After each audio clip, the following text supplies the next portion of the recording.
Welcome back, everybody, to Midday Magazine for this Monday, January 6th, 2025. I have your host, James, here. We're spending the hour with our good friends from the Wood County Sheriff's Department. We have Sheriff Shawn Becker in with us, along with Lieutenant Nate Dean. And Shawn, we got a couple of things we want to touch on here, but while we got Nate, and we've been kind of started that conversation, there were some other reasons you wanted to bring him in and some things you wanted to highlight about what he's doing and what our departments are doing. Yeah, like I'd mentioned, he oversees a lot of our recreational patrols. He works with Matt Souza on that. And like I said, snowmobile patrol comes to mind, but it's like the second year in a row. I don't know if the trails are going to even open. It's just, it's weird, but he does oversee all that. And he also oversees our Native American grant too, that we've had for many years, that he gets out and does a lot of community outreach with that as well.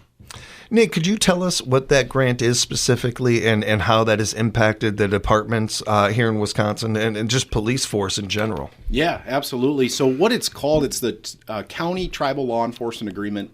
And what that does is it's an agreement between us and here, the Ho-Chunk Nation.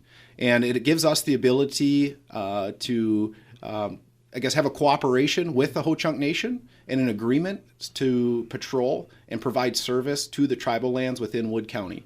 Likewise, in other counties, Sauk County, Jackson County, that have Ho-Chunk Nation lands in them, this is an agreement and a grant through the state of Wisconsin that gives us the ability to patrol those lands and work in cooperation with their police department. When it comes to building those bridges between our Native American communities and so much of the other communities, or any of this, anything to do with that, and that I insert name, like any community, in this community, building that bridge sounds great. That's a great idea. This also has other notes of it, too, to me. And this is something that you and I have talked about as well, Shawn, where the old days of doing things, of we got to have credit for this bust or something like that, we're not really seeing that anymore. Just at least speaking here in central Wisconsin, where it's sharing of information. And like, hey, we just want to take care of it. We just want to get the bad people off the street. Mm-hmm. It's not so much about who gets credit.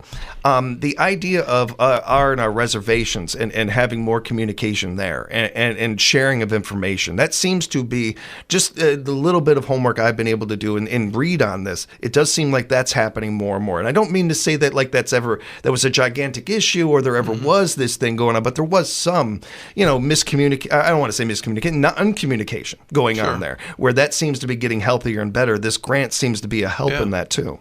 No, absolutely. We've had it for many, many years. And what Nate's done throughout the past several years is not just focusing on the patrol aspect of the grant, all right, and working in cooperation with their police department, but is getting out in the community and doing community events.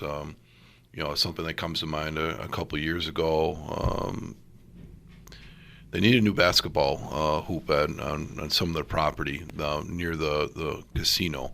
And just by noticing that, hey, you need a new a backboard, and we were able to purchase that and get out and just play basketball with the kids. That's kind of the concepts that he's been building upon, not just the aspect of being reactive with patrol, but being proactive and getting out there so, the people can see us. And we're not just a person in a squad car and a uniform and a badge.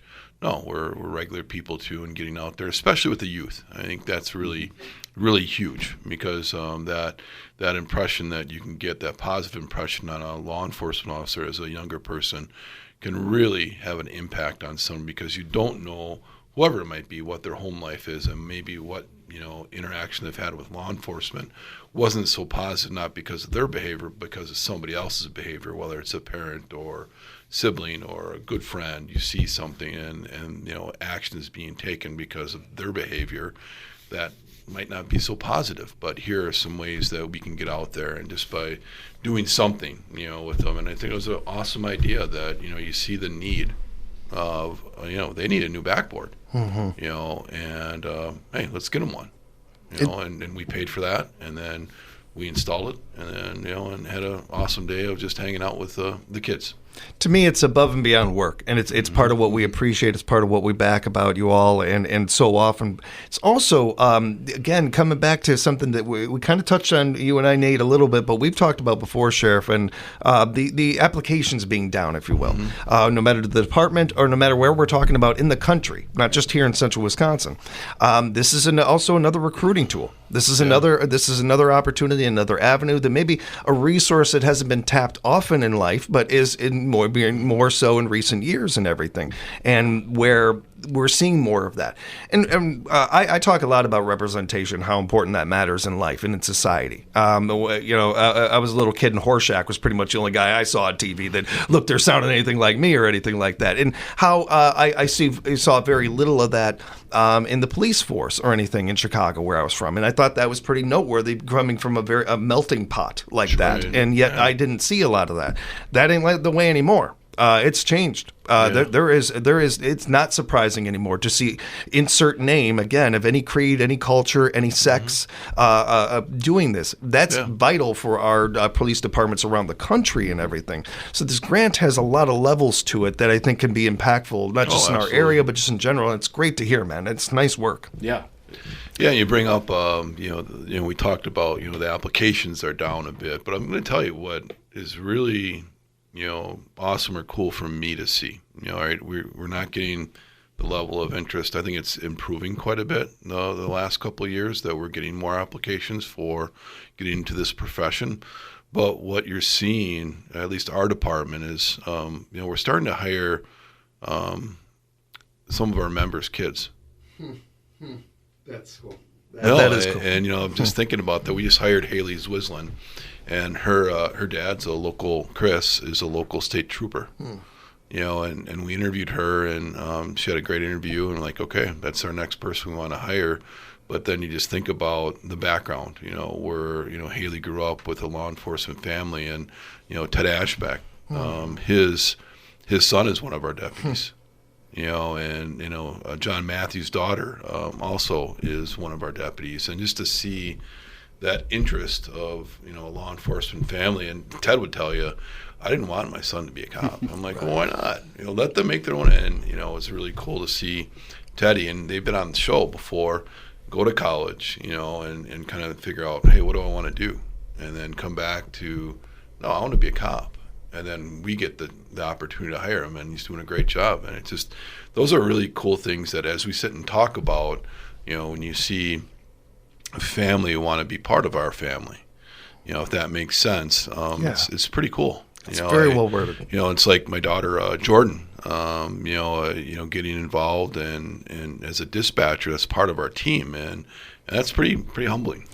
And it's one thing for to see this happen with anybody. We appreciate anybody jumping into this service, and I cannot stress that enough, how appreciative I and this community is to anybody doing this. It really does mean something different. I grew up watching my dad, and I love boxing. I love hockey. Cannot get enough of them. I'll watch, right as soon as we're done here, if you guys want to, or something like that. But I also saw firsthand what it's like to be an athlete and to go through those things. And I learned real quick, that is not what I want to do for a living. I do not want to take a punch for a living. I see my dad do it. He can do it. That's not me. Yeah. I learned early on in that, for a kid to grow up in a family like that, to see every single day what it is like to put that badge on, put that uniform on, and that's what they want to do, just means a little bit more. It just adds to it a little bit more. It really tells you something. And again, as far as a recruiting tool to me, that's a great one right there of seeing so many people want to continue this and turn it almost into a family business, if you will, of wanting to continue to wear that badge. And it says a lot about the industry. It says a lot about the job. Yeah, I'm proud just to see that when you have family. Part of our law enforcement family, and then their family want to embark on this profession. It's pretty cool. Nate, if people are curious about this Native American grant that we brought up and talked about and everything, want to encourage them to look into this online. Is there a website? Is there anything in particular that we could send them to, or just throw it into your search bar and you should be able to find it? Yeah, if you search Wisconsin Department of Justice County Tribal Law Enforcement Agreement, that should bring you right to their website and bring you the information needed for that. Otherwise, don't hesitate to reach out to the Sheriff's Department and ask for me, and I can definitely assist with answering any questions. And if I don't know the answer, I'll definitely try to find the answer. But it's been definitely a great thing for our department to be able to work right with the Ho-Chunk Nation and continue that cooperation with them. Appreciate that and the time and everything you're putting into things. Thanks, Nate. Thanks again for being here. Appreciate it. Yeah. Sheriff, I know there were some issues, some things we wanted to talk about with Highway 10. Wanted to get to that. Yeah, unfortunately, we're having some issues up on Highway 10 from Marshfield extending over towards Stevens Point. That stretch was redone in 2011. And unfortunately, we've been seeing some tragedies. And most recently, a 17-year-old female, a Lincoln High School student, was killed recently on Highway 10. And getting a lot of phone calls, of how dangerous some people feel that the highway is. We did pull some research, and since the new highway was done, I think we had either 9 or 10 fatalities. So we're going to work with the Department of Transportation. They oversee at least the signage and the design of Highway 10, not pointing any fingers, but we've gotten a lot of phone calls, recently, just with the recent tragedy, and that's not the only person that's lost their life, and a lot of other people have gotten hurt too. So we've got to do something together to try to make that highway safer. That's probably one of the hardest things that we have to investigate are traffic fatalities. And if there's something that can be done to make an environment safer, we should do it. We should do it together. I don't mean to get you into a gray area here or anything, but is there something we could be doing right now, just as citizens, that we could be doing better? Great question. Talk to your legislators. That's where I would start. John Spiros and I had a long conversation last week. I also spoke with Scott Soik, who works for Derek Van Orten, at length about this, and I will be speaking with Pat Destin as well. I think that's where you start with. Also, call your county board members. Let them be aware they know, but there's something that we need to do collectively together.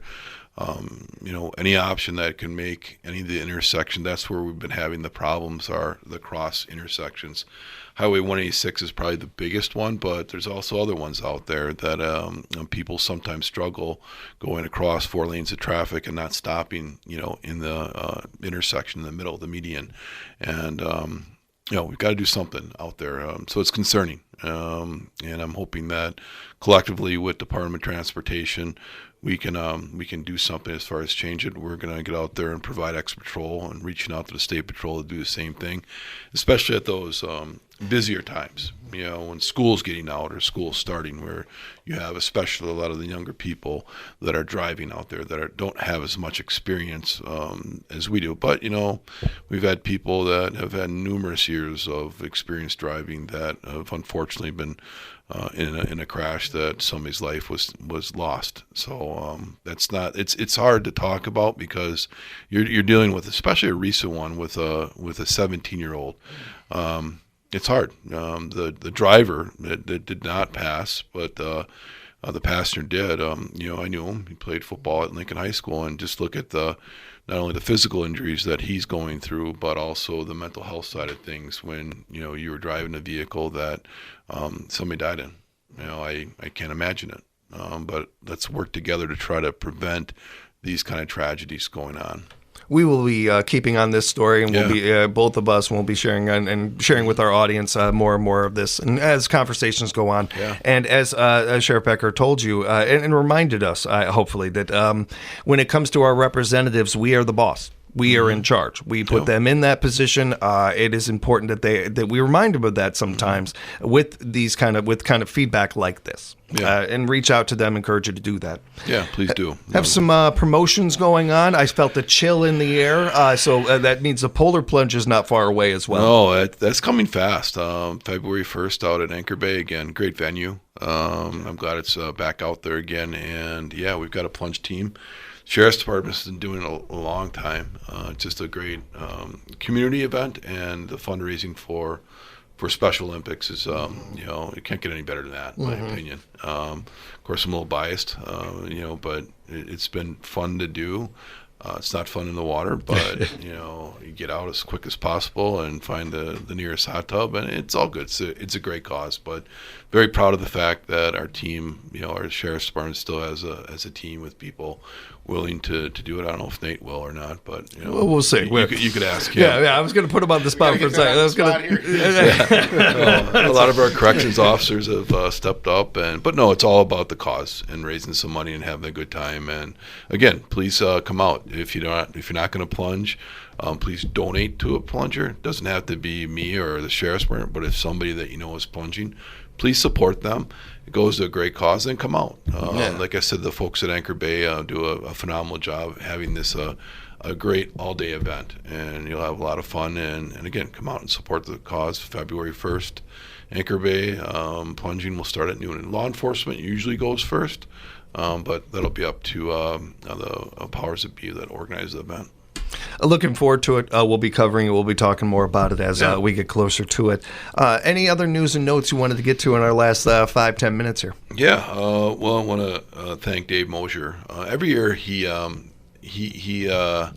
donates to our canine unit, and he probably won't like me saying it, but no, thank you, Dave, for the continued support. Your generosity, is helping support our canine unit, and just the donations that we get from the community. I can tell you right now that the sheriff's department should never have to budget for another dog at all.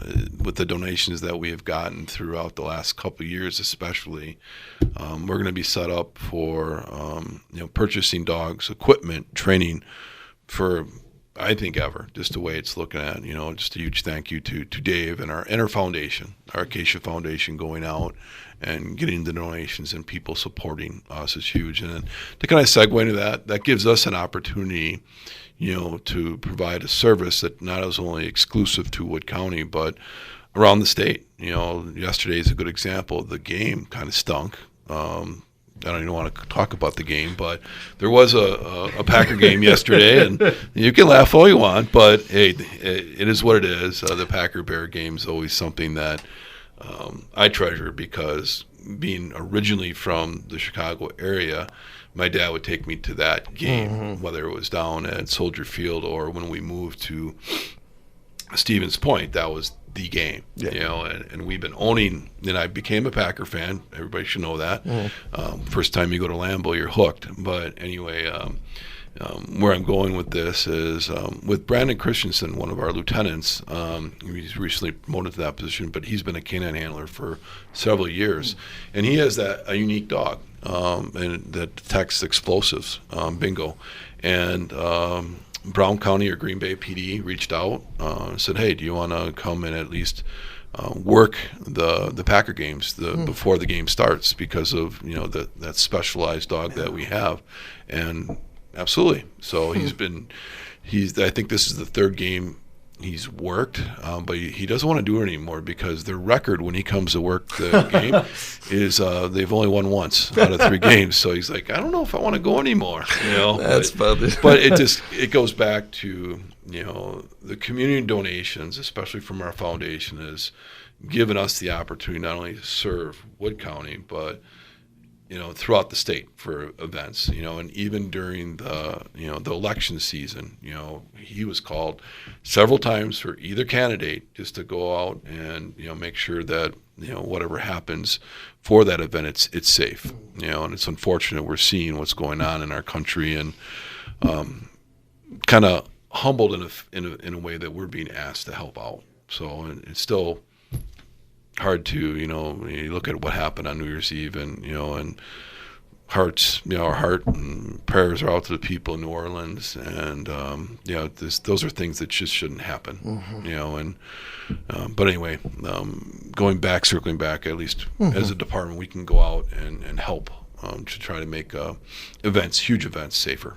Yeah, it feels like another one of these topics similar to the jail, where we start out talking about this, and this, and as it goes on, we discover more and more how important these things are and how many different things they can do.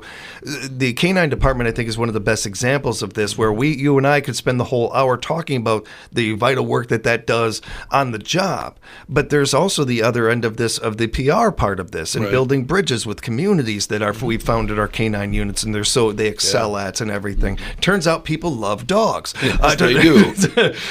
It's another one of those things that really there is so much to this, and it's to me another reminder too of our officers. because there is very few officers out there that have just, this is what I do all day, every day, just this one particular thing.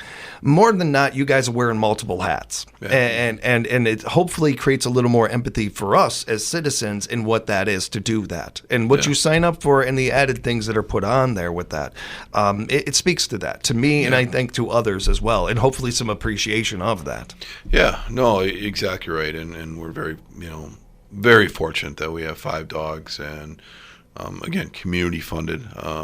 Everybody's met Lola, our therapy dog that Lieutenant Wagner is just doing a fantastic job with. I mean, she gets out not only dealing with our inmate population and the calming effect that has, just being within the jail, but out in the community. Recently she did kind of a fundraiser for, I think it was called Adopt a Grandparent over at Edgewater. And what she did is brought Lola out into the courthouse and talking with all the courthouse employees.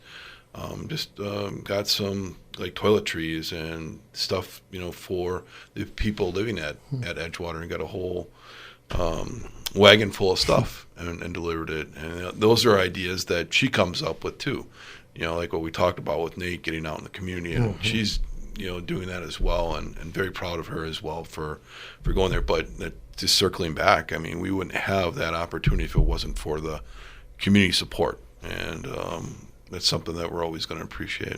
Well, it goes both ways, because that support comes because we've seen for decades consistent and appreciative, a community that respects its department because the department respects the community. Right. It goes both ways, and you back things like that, you support things like that. So it's a mutually beneficial thing that we appreciate, and always appreciate the time from you guys, especially with everything that is going on. And any day, for you guys to be able to take an hour to hang out with us, inform our community and everything, and really have that no middleman kind of process. It's just you straight up to the audience. As we're starting a new year here and another year of doing this every month, I'm appreciative of it, and I know I'm not alone. There's others out there that are. You guys stay safe out there. Happy New Year to you and yours, and thank you again for the time. And great to meet you, Sir Nate. Well. Good to meet you. We'll see you again. He's going to bring it back in, man. He did too good of a job. You're going to definitely come back. Thank you both for the time. And, of course, a big thank you to our friends at Wisconsin Rapids Community Media. Deeply appreciate the work they do. Do yourself a favor. Go to your search bar on YouTube and subscribe to the work they are doing over there. We'll have more Midday Magazine coming up for you right here on 97.5 FM, 1320 AM. WFHR, we are locally grown radio.